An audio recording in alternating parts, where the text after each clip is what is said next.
Vlogs. ఎలా ఉన్నారు అందరూ? నేనైతే చాలా బాగున్నాను. మీరందరూ కూడా బాగుండాలని దేవుని మనస్ఫూర్తిగా కోరుకుంటున్నాను. నా పేరు లక్ష్మి. లేట్ చేయకుండా టాపిక్లోకి వెళ్ళిపోదామా? చాలా మంది పేరెంట్స్ వాళ్ళ పిల్లల్ని స్కూల్కి పంపించాలా వద్దా అని కూడా ఆలోచిస్తున్నారు. అసలు నేను ఇది విన్నాక షాక్ అయిపోయాను. పంపించకపోతే మనం ఇండిపెండెన్స్ డే ఎందుకు సెలబ్రేట్ చేసుకుంటున్నాం అనేది వాళ్ళకి ఎలా తెలుస్తుంది? ఎంతో మంది ప్రాణాలు త్యాగం చేస్తే గానీ ఈరోజు మనం ఇలా సెలబ్రేట్ చేసుకోవట్లేదు కదా. మనం సెలబ్రేట్ చేసుకునే దాని వెనక ఉన్న రీజన్ ఏంటో పిల్లలకి తెలియాలంటే మనం ఖచ్చితంగా వాళ్ళని స్కూల్కి పంపించాలి. అండ్ అంతేకాకుండా వాళ్ళకి ఆ రోజు ఏదో ఒక మంచి గెటప్ వేసి పంపిస్తే బాగుంటుంది అని నేను అనుకుంటున్నాను. యాక్చువల్గా ఇంతకు ముందు రోజుల్లో అయితే నేను 90s పుట్టాను కాబట్టి నాకు తెలిసింది ఏంటంటే, మా చిన్న వయసులో మేము ఏం చేసేవాళ్ళం అంటే ముందు రోజే స్కూల్ని నీట్గా ఎవరి క్లాస్ రూమ్ వాళ్ళు చాలా నీట్గా క్లీన్ చేసేసుకునే వాళ్ళు అనమాట. సో మేము కూడా అంటే కొంతమంది చేసేవాళ్ళు, కొంతమంది తిరుగుతూ ఉండేవాళ్ళు. అండ్ కొంతమంది గమ్ ఉంటుంది కదా, దాన్ని ఎలాగా ఉడికించాలంటే మైదా తీసుకొని వచ్చి ఎవరో ఒకరు మైదా కోసం మేము డబ్బులు వేసుకునే వాళ్ళం. అండ్ పేపర్స్ ఉంటాయి, పేపర్ కట్టింగ్స్ అనమాట. కలర్ పేపర్స్ తీసుకొని వచ్చి పేపర్ కట్టింగ్స్ చేసి వాటిని క్లాస్ రూమ్ అంతా అంటించే వాళ్ళము. అండ్ రిబ్బన్స్ ఉంటాయి, ఆ రిబ్బన్స్ కూడా కొనుక్కొచ్చుకునే వాళ్ళం. ఎవరి క్లాస్ రూమ్ వాళ్ళు నీట్గా డెకరేట్ చేసుకునే వాళ్ళం అనమాట. అది డెకరేట్ చేసుకోవడానికి మేమే కలెక్ట్ చేసుకునే వాళ్ళం డబ్బులు ఎంత అయితే అంత మేమే కలెక్ట్ చేసుకునే వాళ్ళం. ఆ వచ్చిన డబ్బులు మొత్తం పెట్టుకొని చేసుకునే వాళ్ళం అనమాట. ముందు రోజే క్లాస్ అంతా నీట్గా వాష్ చేసేసుకునే వాళ్ళం, క్లీన్ చేసేసుకొని ముగ్గులు వేసేసుకొని ముగ్గుల్లోకి కలర్స్ వేసేసుకొని అండ్ పేపర్స్ అతికించేసుకొని ఒక రోజంతా ఇండిపెండెన్స్ డే ముందు రోజంతా మాకు చాలా ఎక్కువ పనులు ఉండేవన్నమాట. అండ్ మాకు ఆ రోజు క్లాసెస్ కూడా జరిగేవి కాదు. అది ఒక మంచి విషయం అనమాట. క్లాసెస్ని తప్పించుకోవడానికైనా సరే క్లీన్ చేసేవాళ్ళం ఇక్కడ. అండ్ మా క్లాస్ రూమ్ ఒక్కటే కాదు, స్కూల్ మొత్తం కూడా పేపర్స్ లేకుండా, గడ్డి లేకుండా, చెత్త లేకుండా నీట్గా చేసేసేవాళ్ళం అనమాట. సో ఇంకేం చేసేవాళ్ళం అంటే పాటలు నేర్చుకునే వాళ్ళం. ఒక క్లాస్లో ఒక్కొక్కరికి ఆ ఛాన్స్ వచ్చేదన్నమాట. ఒక 5 మెంబర్స్ కలిపి ఒక గ్రూప్గా ఫామ్ అయ్యి పాటలు పాడేవాళ్ళు. నాకైతే కొన్ని పాటలు గుర్తులేవు కానీ మ్యాక్సిమం చాలా వరకు మంచి మంచి పాటలు పాడేవాళ్ళు ఆ రోజుల్లో. నేను కూడా అప్పుడప్పుడు ట్రై చేస్తుండేదాన్ని. మన గొంతు గురించి తెలిసిందే కదా. నాకు బాగా గుర్తున్నది ఏంటి అంటే, రిపున ఎగిరింది మువ్వన్నెల జెండా అనేసి ఒక సాంగ్ ఉండేది. అది నాకు చాలా ఇష్టం అనమాట అప్పట్లో. సో అది కూడా పాడేవాళ్ళం. నేను చిన్నప్పుడు కడవకల్లో చదువుకున్నాను, కృష్ణా డిస్టిక్ అనమాట. అది వచ్చేసి విజయవాడ దగ్గరలో ఉంటుంది. సో అక్కడ ఏంటి అంటే అది ఎంపీయూపీ స్కూల్ 7th వరకే ఉండింది. 7th తర్వాత నేను దగ్గుమిల్లి అని పామరు దగ్గరలో ఉంటుంది అనమాట ఆ ఊరు. అక్కడ చదువుకున్నాను 10th వరకు. సో నేను చదువుకున్న రోజుల వరకు మాత్రం ఇండిపెండెన్స్ డే అంటే అదొక పండగ అనమాట. కొత్త బట్టలు, రంగురంగుల బట్టలు అనమాట. ఆ రోజు అందరం కలిసి కూర్చొని ముందు రోజే ప్లాన్ చేసుకునే వాళ్ళం. నువ్వు ఏ కలర్ వేసుకొని వస్తున్నావు, నేనేం కలర్ వేసుకొని రావాలి అనేసి. మళ్ళీ జడలు వేసుకోవాలి. అప్పట్లో పొడుగు జడలు అందరికీ, ఇప్పటిలాగా ఇలా పిల్లకలు కాదనమాట. చాలా లాంగ్ హెయిర్ ఉండేది చాలా మందికి. ఫ్లాగ్ హోస్టింగ్ జరుగుతుంది కదా, ఆ టైంలో జెండా వందనం అంటారు తెలుగులో.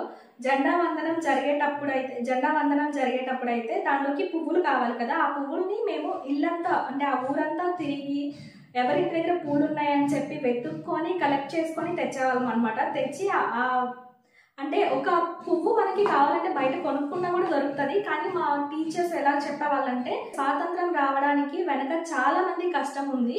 ఈ జెండాని ఈరోజు మనం ఎగరేస్తున్నామంటే దాని వెనక ఎంతో మంది కష్టం ఉంది. సో ఈ జెండాకి సంబంధించిన ప్రతిదీ మీ దగ్గర నుంచే రావాలి, మీరు కష్టపడి తీసుకురావాలి అని చెప్పేవాళ్ళు.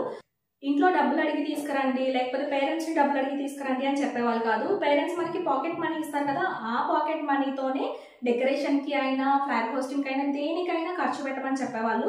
అండ్ పువ్వులు కూడా చాలా మంది ఆడపిల్లల్ని పంపించి కలెక్ట్ చేసి తెప్పించేవాళ్ళు అనమాట. ఎక్కువ సేపు స్పీచెస్ వినడానికి మనకి చాలా ఇరిటేషన్ వచ్చేది ఆ రోజుల్లోనే. ఇప్పుడు పిల్లలు కూడా ఇంచుమించు అలాగే ఉంటారు. కాకపోతే స్పీచెస్ వినడం చాలా ఇంపార్టెంట్ అనమాట. ఆ ఊర్లో ఉన్న ప్రెసిడెంట్ వచ్చేవాళ్ళు, ఆ ఊర్లో ఉన్న అక్కడికి సంబంధించిన ఎమ్మెల్యేలు వచ్చేవాళ్ళు, ఎమ్మెల్సీలు వచ్చేవాళ్ళు, చాలా మంది వచ్చేవాళ్ళు అనమాట. స్కూల్స్కి వచ్చి వాళ్ళ అనుభవాలు, లేకపోతే వాళ్ళ ఎక్స్పీరియన్స్ చేసినవి, వాళ్ళ చిన్నప్పటి విషయాలు అన్నీ చెప్తా ఉండేవాళ్ళు. మ్యాక్సిమం అంతసేపు ఉండాలంటే చాలా ఇరిటేటింగ్గానే ఉండేది. కానీ లాస్ట్లో చాక్లెట్స్ ఇస్తారు కదా, సో ఆ చాక్లెట్స్ కోసం కూడా ఉండేవాళ్ళం అనమాట మేము. చాలా మంది అయితే మా స్కూల్ దగ్గర ఒక దగ్గర చాక్లెట్స్ ఇస్తారు. పక్కనే పంచాయతీ ఆఫీస్ అంటారు, ఇప్పుడు సచివాలయం అని మార్చారు కదా. ఇంతకుముందు పంచాయతీ ఆఫీస్ అనేవాళ్ళు అనమాట. వాళ్ళని పంచాయతీ ఆఫీస్ దగ్గర కూడా ఇస్తారు. ఇంకా అక్కడి నుంచి వెళ్ళిన తర్వాత ఒక సర్కిల్ ఉంటుంది, అంబేద్కర్ సర్కిల్ అనేసి ఒకటి ఉండేదన్నమాట. అక్కడ కూడా పంచేవాళ్ళు, అక్కడ కూడా తీసుకునే వాళ్ళం. ఆ తర్వాత ఒక షాప్ ఉండేది, అక్కడ కూడా ఒక సర్కిల్ ఉండేది. ఈ 4 దగ్గరలో కంపల్సరీగా చాక్లెట్స్ పంచుతారనమాట. ఈ అన్ని దగ్గరలో చాక్లెట్స్ కలెక్ట్ చేసుకొని దాచిపెట్టుకునే వాళ్ళం. అండ్ ఎక్కడ అయితే స్వీట్స్ పంచుతారు, కేక్ పంచుతారు అని మాకు తెలుస్తుందో అక్కడికి కొంచెం ముందు వెళ్ళి వెయిట్ చేసేవాళ్ళం అనమాట. అది ఏమి తినాలన్న ఇంట్రెస్ట్ కాదు కానీ కలెక్ట్ చేయడంలో ఇంట్రెస్ట్. చిన్నప్పుడు మా దగ్గర ఎక్కువ చాక్లెట్స్ ఉన్నాయి, మా దగ్గర ఎక్కువ చాక్లెట్స్ ఉన్నాయి అని చెప్పుకోవడం అనమాట. ఆ పంచే దగ్గర, ఆ చాక్లెట్స్ బిస్కెట్స్ పంచే దగ్గర తెలిసిన వాళ్ళు ఉంటారు కదా, వాళ్ళు ఒకటి చేతిలో పెట్టి పంపించేస్తూ ఉంటారు కదా, అలా నుంచొని చూసేదాన్ని అనమాట.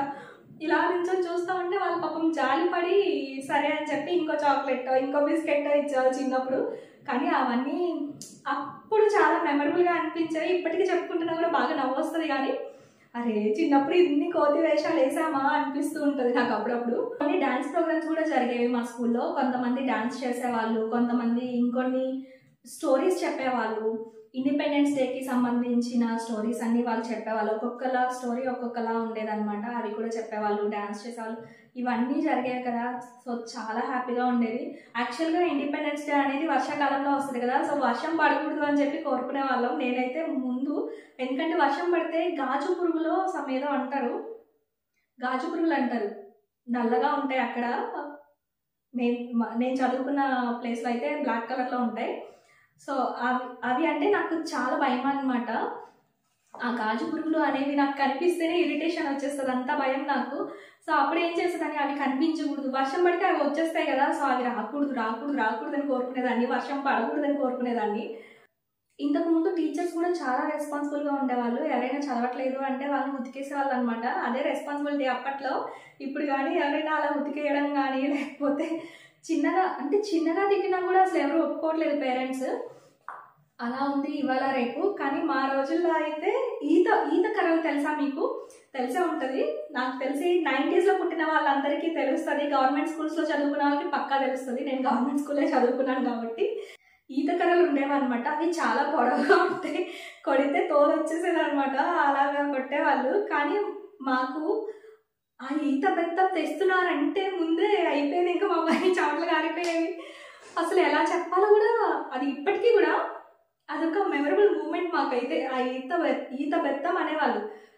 ఏ రోజైనా ఎక్కువ హోంవర్క్స్ ఇచ్చినప్పుడు, లేకపోతే ఎక్కువ చదవడానికి ఇచ్చినప్పుడు, రీడింగ్ వర్క్స్ ఇచ్చినప్పుడు మేము చేయకపోతే పొద్దున్నే మా తెలుగు సార్ ఒకళ్ళు ఉండేవాళ్ళు అనమాట. ఎక్కువ ఆయనే వాడేవాళ్ళు ఆ కర్రని, ఆ ఈత బెత్తం ఒకటి, వేప కర్రలు ఒకటి, ఇవి బాగా వాడేవాళ్ళు అనమాట. కొడితే అసలు ఆయన కొడితే ఉండేది అసలు బాబోయ్. ఇప్పటికి కూడా తలుచుకుంటే నాకు వామ్మో, మళ్ళీ పుడితే మళ్ళీ ఆ ఫస్ట్ దగ్గర నుంచి చదువుకుని రావాలేమో, ఇలా టార్చర్లని అనుభవించాలేమో అనిపిస్తూ ఉంటుంది అనమాట. చదవడం చిన్నప్పుడు అనిపించేది, చదవడం, ఎగ్జామ్ రాయడం చాలా పెద్ద ప్రాబ్లం, అది చాలా పెద్ద కష్టం అది అనిపించేది. పెళ్ళయ్యాక నాకు స్కూల్ వాల్యూ తెలిసింది. నిజంగా స్కూల్ డేస్ ఎంత బాగుంటాయి కదా అనిపించింది అనమాట. ఇప్పుడు వెళ్ళి చదువుకోలేము, అండ్ ఆ మెమరీస్ కూడా మనకి తిరిగి రావు. సో చిన్న పిల్లల్ని మ్యాక్సిమం స్కూల్కి పంపించడానికి ట్రై చేయండి, వాళ్ళని ఎంగేజ్ చేయండి. ఇలాంటి ఇండిపెండెన్స్ డే కానీ, రిపబ్లిక్ డే కానీ, ఇలాంటివన్నీ కూడా వాళ్ళకి తెలిసేలా చేయండి. మనం ఇండిపెండెన్స్ డే ఎందుకు సెలబ్రేట్ చేసుకుంటున్నాం, రిపబ్లిక్ డే ఎందుకు సెలబ్రేట్ చేసుకుంటాం అనేది పిల్లలకి మనం ఎక్స్ప్లెయిన్ చేసి చెప్పగలిగితే కనుక వాళ్ళకు కూడా ఆ రోజు పట్ల గౌరవం పెరుగుతుంది. ఓన్లీ చాక్లెట్స్ కోసమో బిస్కెట్స్ కోసమో కాకుండా ఆ స్పీచెస్ వినడానికి ఇష్టపడతారనమాట. సో తప్పకుండా పిల్లల్ని స్కూల్కి పంపించండి. అండ్ ఇంకోటి, మన పిల్లలకి కూడా దేశభక్తి ఉంటే బాగుంటుంది కదా. సో అలా అవ్వాలి అంటే మనం ఇంకా మంచిగా చెప్పాలి మన దేశం గురించి, మన దేశం స్వాతంత్రం కోసం ఎంత పోరాడింది, ఎంత కష్టపడింది అనే దాని గురించి. అండ్ అంతేకాకుండా ఇవాళ రేపు ఏ పిల్లల్ని పిలిచి అడిగినా ఏమవుతావు అంటే డాక్టర్ అవుతా, లాయర్ అవుతా, పోలీస్ అవుతా ఇలాగే చెప్తున్నారు, కానీ సోల్జర్ అవుతా అని ఎవరూ చెప్పట్లేదు. సో క్లాస్లో ఒక 30 మెంబర్స్ ఉంటే దానిలో ఒకళ్ళో ఇద్దరో చెయ్యెత్తి మేము సోల్జర్ అవుతామని చెప్తారు, కానీ మిగిలిన అందరూ డాక్టరు, లాయరు, ఇంజనీర్స్ అయిపోతుంటే మరి దేశాన్ని కాపాడే వాళ్ళు ఎక్కడి నుంచి వస్తారు? సో మనం అందరం అని చెప్పను, ఇంట్రెస్ట్ ఉన్న వాళ్ళకి ఇంకొంచెం ఇంట్రెస్ట్ పెరిగేలాగా చేయడం కూడా మన బాధ్యతే కదా. ఇప్పుడు మా పాప ఉంది, అడిగితే డాక్టర్ అవుతానంటది. మా బాబు ఉన్నాడు, అడిగితే సోల్జర్ అవుతానంటాడు. సో సోల్జర్గా మా బాబు వెళ్ళడం నాకు కూడా ఇష్టమే. వాడికి ఇంకొంచెం ఇంట్రెస్ట్ పెరిగేలాగా మంచి మంచి మాటలు చెప్తూ ఉంటారనమాట. సో వాడు ఇంకా ఎక్కువ చెప్తాడు, నావీ తీసుకోవాలా, ఎయిర్ ఫోర్స్ తీసుకోవాలా, ఏం తీసుకోవాలి దీనిలో అనేసి వాడు ఇప్పటి నుంచే నన్ను అడుగుతూ ఉంటాడనమాట. సో అది నాకు చాలా హ్యాపీగా అనిపిస్తూ ఉంటుంది. సో మీరు కూడా మీ పిల్లలకి అన్నం తినిపించేటప్పుడు లేకపోతే స్నానం చేయించేటప్పుడు సోల్జర్స్ గురించి, మన దేశం గురించి 4 మంచి మాటలు చెప్తూ ఉంటే సో వాళ్ళకు కూడా దేశం మీద మంచి భావాలు కలుగుతాయి అనమాట. మీరు చిన్నప్పుడు ఇండిపెండెన్స్ డేని ఎలా సెలబ్రేట్ చేసుకున్నారో నాతో కామెంట్స్ లో చెప్పేయండి. ఈ వీడియో ఏంటండి, వీడియో నచ్చితే లైక్ చేయండి, షేర్ చేయండి, సబ్స్క్రైబ్ చేయండి. Happy independence day. Love you all. Bye bye. Take care.